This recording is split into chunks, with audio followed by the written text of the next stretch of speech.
It's Melissa Sweet here, public health journalist from Croakey. We're at the AHMRC Cancer Forum in Sydney today. We've had a fabulous presentation from the dynamic cancer care team at the Illawarra AMS. I'd like to let these fabulous people introduce themselves and tell us about their work. Hi, my name's Trish Levitt. I'm a Gannangara woman from Mittagong Barrel, Mossvale area. And I'm Kyla Wallace, and together we are the cancer care team at the Illawarra Aboriginal Medical Service. So just briefly we'll outline who we are, what we do, and then Trish will fill in some gaps after that. So we are a pilot program. We came about because our CEO was diagnosed with breast cancer and realised that when she was going through treatment in the hospital that there was very little support for our Aboriginal clients. So she got on her high horse and knocked down every door in New South Wales until she found some funding available, and Rural Doctor Network came to the party and has decided to fund us as the cancer care team. Fantastic. What sort of services do you provide? Okay, so as a service we provide anything from health promotion days right through to grief counselling. So we will do anything in between that. So as we said, we'll do the health promotion days, we'll go out into community to do those, and we'll run them through the AMS. We will attend medical appointments with clients pre-diagnosis, so even if they're suspected of a breast lump and want us to come to a mammogram, we'll do that sort of stuff with them as well.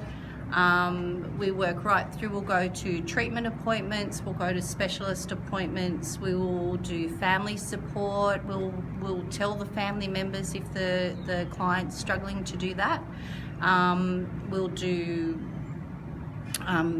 funeral planning. We also tap into external funding bodies, so say New South Wales Cancer Council, that can help us with funding. So if clients don't have any of their legal stuff done, like wills, power of attorney, enduring guardians, we'll tap into New South Wales Cancer Council and work with them and get some pro bono work done. And a few of the things I took away from your talk are that your counselling isn't limited. You basically will keep providing counselling to families until they don't want it anymore.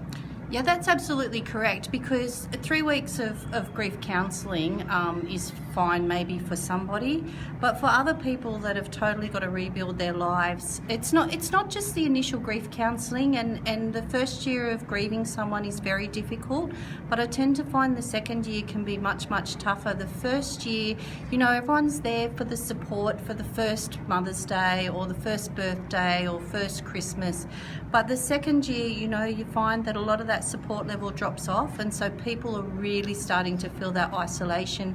And the other thing, in the first year of grieving, people are very numb for a lot of it, so they're sort of protecting themselves.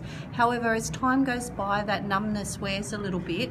So in their second year, the numbness is wearing off, the support is not quite there as it used to be. So, that's where it's really important. So a lot of the times I let the clients guide the amount of appointments we have, the frequency of them, and just monitor that and ease them out as they want to go. And Auntie Trish, you spoke about some of the cultural programs that you provide. Can you tell us a bit about them and why they're important? Yep, so once a month we run a cultural yarning circle for our mob that have cancer or they've lost somebody with cancer. So we do activities which are all cultural activities, whether it be painting, weaving, making dream catchers, so part of that is also part of their own healing journey, and it actually takes them away from cancer for a little while. They get to have that downtime without thinking about what's going on with their cancer.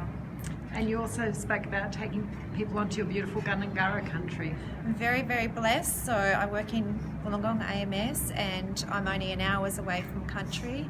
So up on country we actually have a traditional healing hole for our mob. We have a women's birthing site, and there's also a men's site up there. So our mob need to reconnect back to culture, to give them strength to get through that healing, get through their cancer journeys. So we've been taking mob up there. Women will actually paint up when it's warm in summer. We'll actually paint all up in ochre, and we'll actually swim in that traditional healing hole, and sit and we'll yarn, and then we'll actually do a rebirthing ceremony for those women and reconnect them back to Mother Earth, so they've got that strength to keep going forward. Beautiful. And another thing I took away from your presentation was the importance of op shops.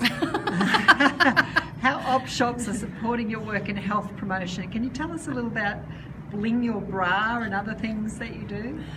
So Kyla and I are great at op shopping to run our yarning circles. We do go out and we will collect stuff from the op shops, so it's less cost to run our groups.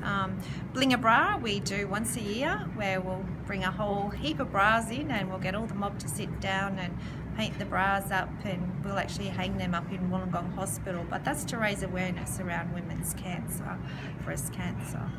So on the back of the op shopping part too, we have amazing community support, and we just actually go out and ask people. So we'll ask people to donate. Bunnings have donated to us, Spotlight have donated to us, but also some of the other smaller places. We just go and approach people and we explain who we are and what we do, and we find people are more than willing to donate. So we've also been known to go to our local rubbish tip that has a recycling shop down there, so we've been down foraging stuff from there for different activities as well, so it's very cost effective. So you can achieve a lot on a great deal, you made the point, but still having some sustainability and security and funding is important, isn't it? And you're currently still a pilot project. Oh, absolutely correct. Rural Doctors, we were lucky they will fund us for another couple of years. But, as was mentioned earlier, any successful Aboriginal program will often lose its funding because it goes, oh, you guys are right, you know what you're doing. But we know what we're doing because we have funding. So our big mission is to get our message out and try and get the cancer care team out through New South Wales. But to do that, we do need ongoing funding. One of the very big limitations that we have as a cancer care team at the moment is that we're only funded to work part-time, and we really do a full-time job in part-time hours. Our scope is fairly wide, as you know.